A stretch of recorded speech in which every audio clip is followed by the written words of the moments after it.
नमस्कार। क्या white house में भगवत गीता के हाथ पर हाथ रखकर कसम खा लेने से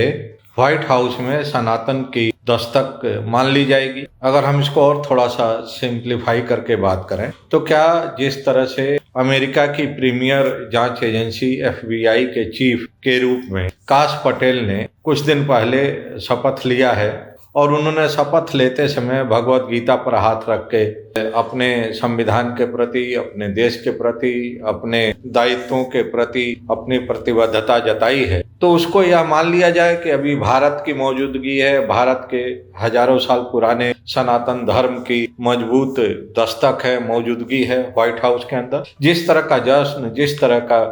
सेलिब्रेशंस, जिस तरह के नैरेटिव भारत के अंदर इस समय देखने को मिल रहा है, मुझे लगता है कि कहीं ऐसा तो नहीं कि हम लोग जज्बातों में आकर और इमोशंस में बहकर एक बार फिर वही गलती कर रहे हैं जो गलती हम लोगों ने जब इंग्लैंड में ऋषि सुनक प्रधानमंत्री बने थे तब किया था, जब पिछले चुनाव में अमेरिका के उपराष्ट्रपति के पद पर कमला हैरिस विजयी हुई थी तब किया था, और अभी कुछ हफ्ते पहले जब डोनाल्ड ट्रंप अमेरिका के दूसरी बार राष्ट्रपति बने थे और चुनाव जीते थे तब भी किया गया था। इन सभी पुरानी घटनाओं को अगर याद किया जाए और अपने प्रतिक्रियाओं पर अगर नजर डाली जाए तो एक बात साफ हो जाती है कि हम भारतीय लोग बहुत जल्दी इमोशंस, जज्बातों में बह के जो जियो पॉलिटिकल, जो ग्लोबल घटनाएं होती हैं, जो ग्लोबल राजनैतिक आर्थिक बदलाव होते हैं, उन बदलावों को अपने हिसाब से, अपने इमोशंस के हिसाब से इंटरप्रेट करने लगते हैं और खुश होने लगते हैं। उसके पीछे की मोटिव, उसका लॉन्ग टर्म इम्पैक्ट भारत पर क्या पड़ेगा, भारत के जियो पॉलिटिक्स पर क्या पड़ेगा, भारत की नागरिकों पर और उनके भविष्य पर कितना असर डालेगा, इसका गहराई में विश्लेषण करने के बजाय हम लोग तात्कालिक तौर पर जश्न मनाने लगते हैं, नैरेटिव सेट करने लगते हैं। मेरी नज़र में ये बहुत ही जल्दबाजी रिएक्शन रहता है और इस तरह के जल्दबाजी रिएक्शन का असर भविष्य में भारत के भविष्य पर, भारत के नागरिकों के भविष्य को भी प्रभावित करता है। मैं अपने इस वीडियो में आज इसी पर थोड़ा सा विस्तार से आप लोगों से अपनी राय साझा करूंगा। 3.5 दशक का अनुभव, बेलगाम सवालों का जवाब जो नहीं है किसी के पास। वासेंद्र मिश्र के साथ देखिए संवाद। नमस्कार। शुरुआत करते हैं FBI के चीफ काश पटेल की शपथ ग्रहण समारोह से, और उस शपथ ग्रहण समारोह में जिस तरह से काश पटेल ने भगवत गीता पर हाथ रख के शपथ लिया है उसके बारे में, और इसके साथ ही हम चर्चा करेंगे अमेरिका के उस दीर्घकालीन डिप्लोमेटिक पॉलिटिक्स की, दीर्घकालीन ग्लोबल पॉलिटिक्स की, कि किस तरह से अमेरिका अस्तित्व में आने के बाद से लेके और अब तक अपने नेशन फर्स्ट के नैरेटिव्स को, नेशन फर्स्ट की फिलॉसफी को आगे बढ़ाता रहा है। और नेशन फर्स्ट की फिलॉसफी चाहे अमेरिका में किसी भी दल की सरकार रही हो, चाहे रिपब्लिकन की रही हो या डेमोक्रेट की रही हो, उनकी फॉरेन पॉलिसी, उनका नेशनल इंटरेस्ट हमेशा सर्वोपरि रहा है। तो दलीय भावना से ऊपर उठकर अमेरिका में जो भी सत्ता में आता है उसका एक ही मकसद रहा है कि किस तरह से साम दाम दंड भेद का रास्ता अख्तियार करके अमेरिका के इंटरेस्ट को ग्लोबल लेवल पर प्रोटेक्ट किया जाए। अमेरिका की विस्तारवादी नीति, चाहे वो टेरिटोरियल विस्तारवादी नीति हो या आर्थिक साम्राज्य वाली विस्तारवादी नीति हो, दोनों को आगे बढ़ाया जाए, दोनों को और मजबूत किया जाए। और इसके लिए अमेरिकी हुकूमत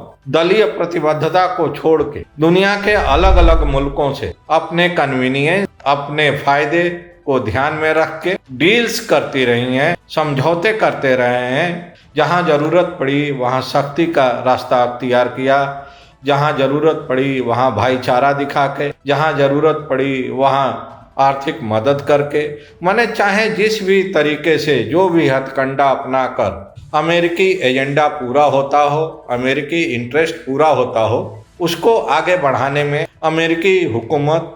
कभी पीछे नहीं रही। और डोनाल्ड ट्रंप भी वही कर रहे हैं जो इसके पहले के उनके प्रेडिसेसर्स करते रहे। तो इसलिए अगर भारत में पहले डोनाल्ड ट्रंप के विजय को लेकर जिस तरह का जश्न मनाया गया और उसके कुछ ही दिन बाद राष्ट्रपति का दूसरी बार पदभार ग्रहण करते ही उन्होंने जिस तरह के अब तक फैसले लिए हैं वो किसी भी मायने से प्रो इंडिया प्रो इंडियंस तो नहीं कहा जा सकता। चाहे उनका रेसिप्रोकल टैक्स लगाने का मुद्दा हो या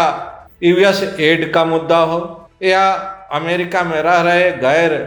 कानूनी तरीके से भारतीयों को वापस भेजने का मुद्दा हो, अभी तक जो संकेत दिखाई दे रहे हैं वो कहीं से भी नहीं लगता है कि डोनाल्ड ट्रंप भारत के लिए अपने नेशनल इंटरेस्ट को सेक्रीफाइस करके भारतीय नागरिकों के लिए, भारत के लिए कोई अलग से स्पेशल डिस्काउंट या स्पेशल असिस्टेंस देने के फेवर में। तो इससे एक बात बिल्कुल साफ हो रही है कि हम लोग राष्ट्रीय अंतर्राष्ट्रीय घटनाओं को लेके जितनी जल्दीबाजी में अपनी पोस्चरिंग, अपनी प्रतिक्रिया जाहिर करते हैं, उस पर थोड़ा संयम रखना चाहिए। इसके लिए जरूरी है कि अमेरिका की जो फॉरेन पॉलिसी रही है, अमेरिका की जो डिप्लोमेटिक उनकी जो मैन्यूवरिंग और मैनिपुलेशन रहा है, उस पर नजर डाली जाए। बहुत पुरानी घटनाओं का जिक्र नहीं करूंगा, सिर्फ मैं आप लोगों के सामने एक दो उदाहरण पेश करूंगा। जो एक सबसे चर्चित उदाहरण रहा है भारतीय वर्ल्ड के हिस्ट्री में, मिखाइल गोर्बाचोव का उदय और उनका हम कह सकते हैं कि उनका पतन। जब सोवियत रूस था तो उस समय सोवियत रूस के राष्ट्रपति के रूप में मिखाइल गोर्बाचोव ने सत्ता संभाली थी, लेकिन गोर्बाचोव को धीरे धीरे करके अमेरिका ने अपने पाले में लिया।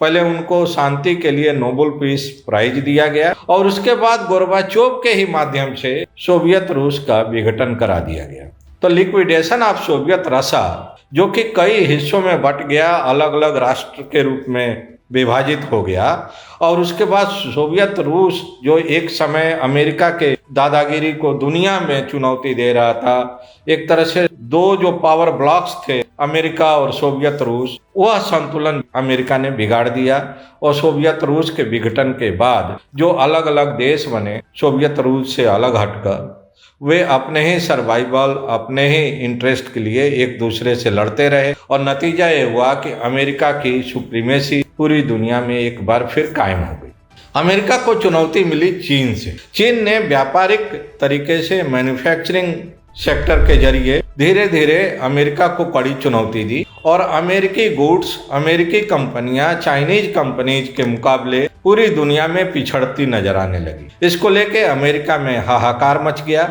अमेरिकी कंपनियों का दबाव पड़ना शुरू हो गया अमेरिकी हुकूमतों पर, और नतीजा ये हुआ कि अमेरिका फिर नए तरीके से नया मैनिपुलेशन, मैन्यूवरिंग, डिप्लोमेटिक हम कह सकते हैं कि हॉबनॉबिंग के जरिए वह कोशिश करने लगा कि चीन को किस तरह से शिकस्त दिया जाए, क्योंकि प्रोडक्शन कास्ट के मामले में अमेरिकन गुड्स के मुकाबले चाइनीज गुड्स की कीमत इंटरनेशनल मार्केट में बहुत कम थी। नतीजा ये हुआ कि पूरी दुनिया के मुल्क अमेरिका की तुलना में चीन से ज्यादा माल इंपोर्ट करने लगे और चीन के साथ उन्होंने अपना व्यापारिक रिश्ता ज्यादा बेहतर बनाना शुरू कर दिया। ये अमेरिका के लिए सबसे बड़ा चुनौती था, अमेरिका के लिए सबसे बड़ा चिंता का कारण था, और यही कारण है कि अमेरिका की कोशिश रही कि चीन के जो नेबरिंग कंट्रीज रहे उनके साथ चीन के रिश्ते हमेशा खराब रहे। जब चीन के और चीन के नेबरिंग कंट्रीज के बीच में रिश्ते खराब रहेंगे तो उसका पॉलिटिकल फायदा, उसका डिप्लोमेटिक फायदा, उसका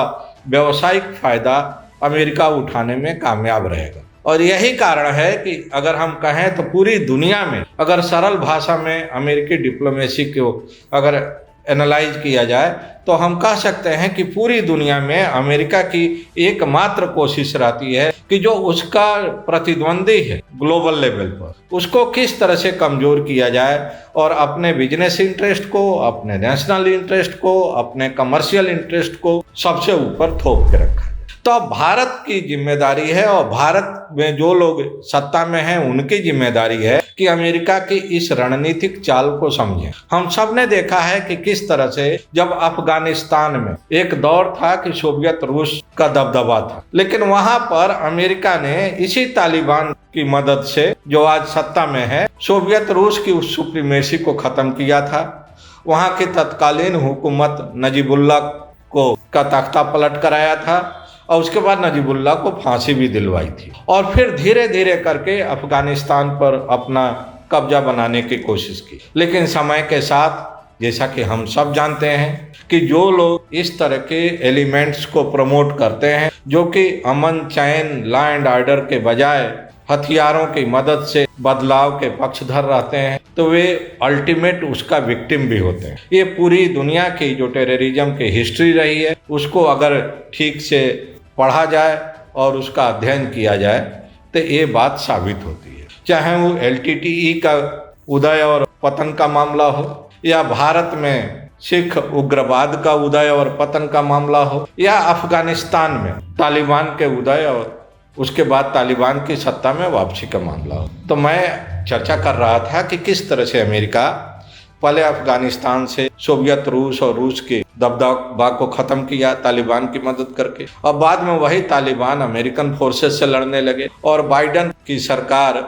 अपना कार्यकाल पूरा करने के पहले पहले उसी तालिबान से आनन फानन में समझौता करके और अफगानिस्तान छोड़ के भाग गई और वहां पर तालिबान की हुकूमत कायम। तो इसका मतलब साफ है कि अमेरिका की जो डिप्लोमेटिक पॉलिसी रही है, अमेरिका की जो फॉरेन पॉलिसी रही है, उसमें एक ही बात की कंसिस्टेंसी रहती देखने को मिलती है और वह कंसिस्टेंसी है अमेरिकन इंटरेस्ट, अमेरिकन हित, अमेरिका का जो व्यावसायिक इंटरेस्ट है उसको प्रोटेक्ट करना और किसी कीमत तक पर जाके प्रोटेक्ट करना। तो अगर भारत अमेरिकी रिश्तों को लेके, अमेरिकी रिश्तों में उतार चढ़ाव को लेके अचानक कभी खुश हो जाता है, भारत के नागरिक जश्न मनाने लगते हैं या कभी मायूस हो जाते हैं, तो ये दोनों स्टेट ऑफ माइंड में जाने के बजाय अमेरिकी व्यवहार को, अमेरिकी कूटनीति को बहुत ही संयम और संयत के साथ ऑब्जर्व करना चाहिए और भारत का इंटरेस्ट किस तरह के पॉलिसीज को एडॉप्ट करने में है उस पर फोकस करना चाहिए। इसलिए ये कहना कि इंग्लैंड में ऋषि सुनक प्रधानमंत्री हो गए तब भारतीय मूल का दबदबा हो जाएगा, भारत को ज़्यादा उसका लाभ मिलेगा पॉलिटिकली और व्यावसायिक दृष्टि से, ये हम सब ने देखा है कि ऋषि सुनक जितने दिन इंग्लैंड के प्रधानमंत्री रहे तो उससे कितना लाभ भारत को। उसी तरह से जब अमेरिका के वाइस प्रेसिडेंट के रूप में कमला हैरिस जीत के आई तो उसका कितना फायदा भारत को मिला, ये किसी से छिपा नहीं। और जिस ट्रंप को कहा जाता था कि वो तो भारत के गहरे दोस्त हैं, बहुत अच्छे दोस्त हैं, उसी ट्रंप ने राष्ट्रपति का जब दूसरी बार पद संभाला है, जिम्मेदारी संभाली है, तो वे भारत के साथ जिस तरह का रवैया अख्तियार किए हैं ये जग जाहिर है, पूरी दुनिया उसको देख रही है कि रोज ट्रंप की तरफ से आए दिन कोई न कोई ऐसा बयान दे दिया जाता है इंडियन सब कॉन्टिनेंट को लेके, इंडिया को लेके, जिसके चलते कि भारत के अंदर इंटरनल और डोमेस्टिक फ्रंट पर एक नया राजनीतिक बवंडर खड़ा हो जा रहा है और भारत की सरकार को डैमेज कंट्रोल में अपनी एनर्जी लगानी पड़ रही है। तो इसलिए अगर वहाँ के सबसे प्रीमियर एजेंसी FBI के चीफ के रूप में काश पटेल ने जिम्मेदारी संभाली है तो इसका अर्थ कतई नहीं है कि जो आपराधिक मामले भारतीय नागरिकों के विरुद्ध अमेरिका के अलग अलग अदालतों में चल रहे हैं, अलग अलग एजेंसीज जिन भारतीय नागरिकों के खिलाफ जांच कर रही है, उनको कोई अचानक रिलीफ मिलने की संभावना है। मेरा तो यही अनुमान है कि जो भी भारतीय मूल का आदमी दुनिया के जिस भी देश में राष्ट्राध्यक्ष के रूप में या किसी भी जिम्मेदार पद पर पहुंचता है तो उसकी पहली जिम्मेदारी, पहली जवाबदेही, पहली प्रतिबद्धता उस देश का संविधान होता है, उस देश के नागरिक होते हैं, उस देश की हुकूमत होती है, उस देश की जुडिशरी होती है और अपनी अकाउंटेबिलिटी, अपनी रिस्पॉन्सिबिलिटी और अपनी निष्पक्षता